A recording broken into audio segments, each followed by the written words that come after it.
রুই মাছের মাথা দিয়ে আর লাউ দিয়ে অসাধারণ একটি রেসিপি, দুর্দান্ত হয় খেতে। তো এরকম একটি স্বাদের রেসিপি আজকে আমি আপনাদের সাথে শেয়ার করব। সুপ্রিয় দর্শক, আসসালামু আলাইকুম।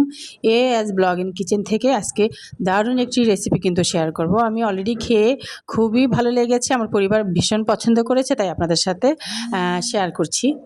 ও প্রথমে আমি যেটা এখানে করেছি, লাউগুলোকে আলাদা কেটে আমি একপাশে রেখে দিয়েছি, সামনে আপনাদের সাথে শেয়ার করব। আর এখন যেটা করছি, রুই মাছের মাথা এবং লেজ এগুলিকে ভালো করে আগের থেকে পরিষ্কার করে নিয়ে লবণ এবং হলুদ দিয়ে একটু মাখিয়ে নিয়েছি। এখন যেটা করছি, আমি এখানে কিছু পরিমাণ তেল দিয়ে ফ্রাই প্যানটা গরম করে মাছগুলোকে ভেজে নিচ্ছি, মাথা এবং লেজটাকে ভেজে নিচ্ছি। হ্যাঁ, তো মাথা লেজ বরাবরই অনেকে যেটা করে যে ভাজে না, শুরুতেই রান্নার জন্য ব্যবহার করে ফেলে, কিন্তু আমার কাছে মনে হয় যদি একটু হালকা ভেজে নেওয়া হয় তাহলে জাস্ট সুন্দর একটা ফ্লেভার আসে, ভাজা ভাজা একটা গ্রান আসে। তো ভাজার পরে রান্না করলে রান্নাটা কিন্তু অসাধারণ খেতে, দারুণ একটা টেস্ট আসে। ঠিক আছে, তো সেজন্য আমি চেষ্টা করি মুড়িঘণ্ট রান্না করলেও হালকা একটু ভেজে নেওয়ার জন্য। আর এই যে আজকে আমি লাউ দিয়ে রান্না করব, সেজন্য কিন্তু ভেজেই নিচ্ছি।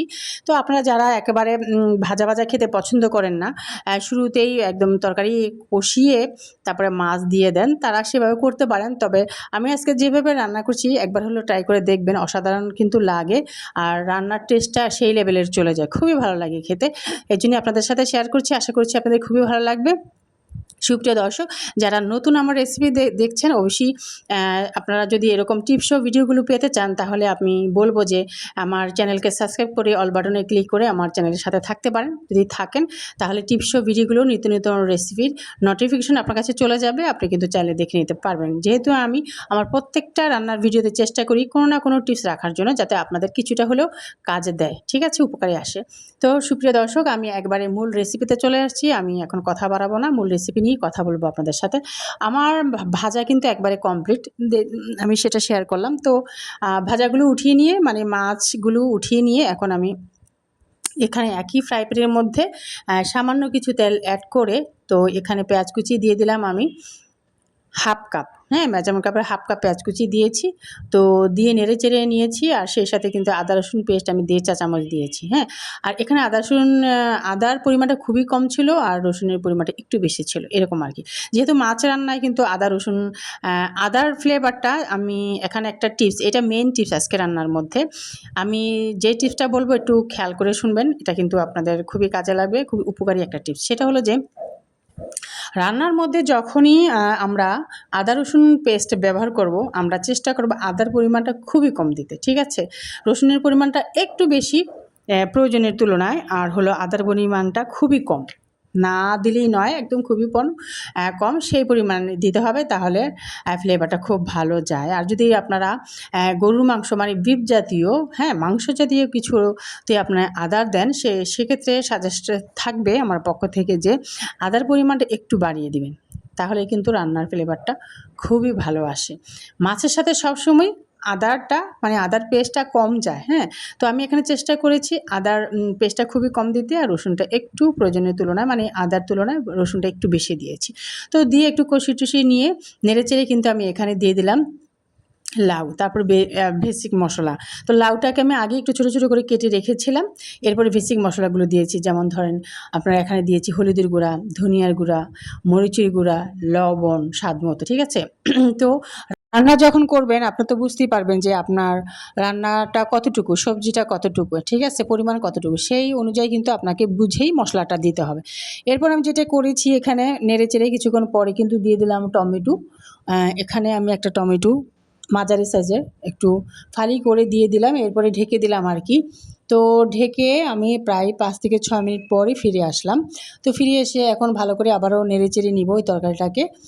দেখতেই পাচ্ছেন এখন নাড়াচাড়া করতেছি। তো রান্নাটা হচ্ছে আসলে একটা আর্ট। আমরা সবাই রান্না করে থাকি, ঠিক আছে। তো আমরা যখন রান্না করব, তখন খুব মনোযোগ সহকারে রান্না করব। এবং আরও একটা টিপস আপনাদের সাথে শেয়ার করি, সেটা হচ্ছে লবণ নিয়ে কথা।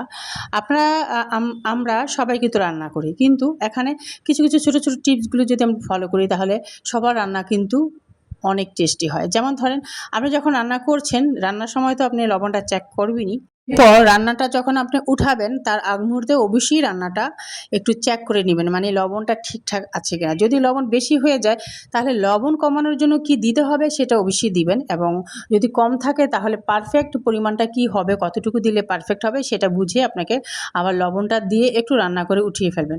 এই বিষয়গুলো যদি টিপসগুলো যদি আমরা রান্না যারা করি একটু খেয়াল রাখি তাহলে আমাদের রান্নাগুলো টেস্টগুলো অনেক অসাধারণ হয়। ঠিক আছে, রান্নার টেস্ট সেই লেভেলে চলে যায়। তো এই বিষয়গুলো অবশ্যই খেয়াল রাখবেন।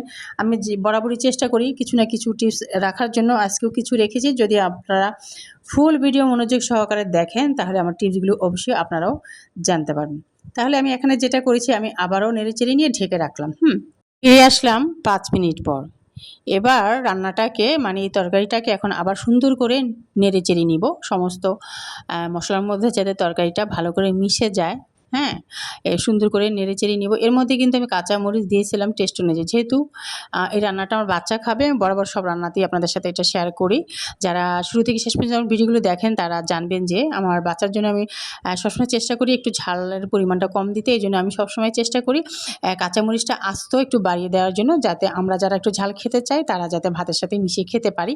এটা এখানে কিন্তু এটাও একটা টিপস আপনারা যে খেয়াল করবেন, আপনাদের বাচ্চারা যদি সেম তরকারি আপনাদের সাথে খায় তাহলে সেই তরকারিটা অবশ্যই নিশ্চয়ই আপনারা ঝাল দেওয়াটাই কম করবেন, তাই না? সেক্ষেত্রে ওই যে গুঁড়ামরিচটা কম দিয়ে আপনার কাঁচামরিচটা একটু বাড়িয়ে দিবেন। বড়রা যারা ঝাল বেশি খান তারা ভাতের সাথে মেখে খেয়ে নেবেন, আর যারা ছোটরা ঝাল একেবারেই খায় না তারা হবে কি তখন ওই কাঁচামরিচটা বাদ দিয়ে শুধু তরকারিটা দিবেন, ঝাল কম থাকবে, খেতে পারবে ওরা, ওদের খুবই ভালো লাগবে।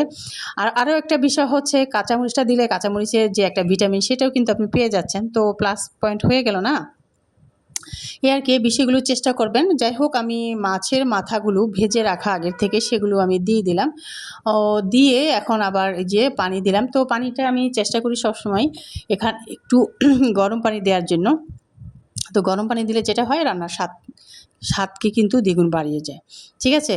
বেড়ে যায় আর কি দ্বিগুণ স্বাদ। তো গরম পানিটা দিয়ে একটু নেড়েচেড়ে নিয়ে আমি আবারও ঢেকে রাখলাম। একদম কমপ্লিট না হওয়া পর্যন্ত আমি ঢেকেই রাখবো। এভাবে কিন্তু আমি ২ থেকে ৩ মিনিট ঢেকে রেখে ঢাকনা উঠিয়ে নিয়েছি। রান্না কিন্তু অলমোস্ট একেবারে শেষের দিকে, হ্যাঁ? তো আমি এখন যেটা করবো এখানে জিরার গুঁড়া দিব। কিছুটা জিরার গুঁড়া দিয়ে নেড়েচেড়ে নিয়ে আমি আরও কিছুক্ষণ ২-৩ মিনিট কিন্তু রান্না করে নিলেই কিন্তু আমার রান্না একদম কমপ্লিট হয়ে যাবে। এর মধ্যে ওই যে উঠানোর আগে কিন্তু আমি লবণ চেক করবো সব কিছু ঠিকঠাক আছে কিনা, যেটা আমি আপনাদের সাথে একটু আগে শেয়ার করেছি যে রান্না উঠানোর আগে অবশ্যই আমরা একবার করে চেক করে নিব যে আমাদের সব কিছু যেমন লবণ অন্যান্য মশলা সব কিছু ঠিকঠাক আছে কিনা, টেস্টটা একদম ব্যালেন্সটা ঠিকঠাক আছে কিনা। ঠিক আছে?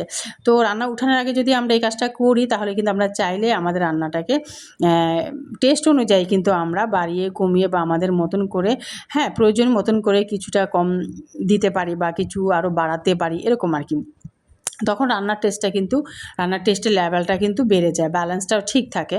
তো এগুলো বিষয় অবশ্যই খেয়াল রাখবেন। আমার দর্শকদের জন্য আমি সবসময় চেষ্টা করি খুঁটিনাটি সব বিষয়ে বলার জন্য। ভালো থাকবেন সবাই, আমার চ্যানেলকে লাইক করে সাবস্ক্রাইব করে পাশে থাকবেন। আরও ৩-৪ মিনিট আমি এভাবে রান্না করে তারপর নামিয়ে নিব।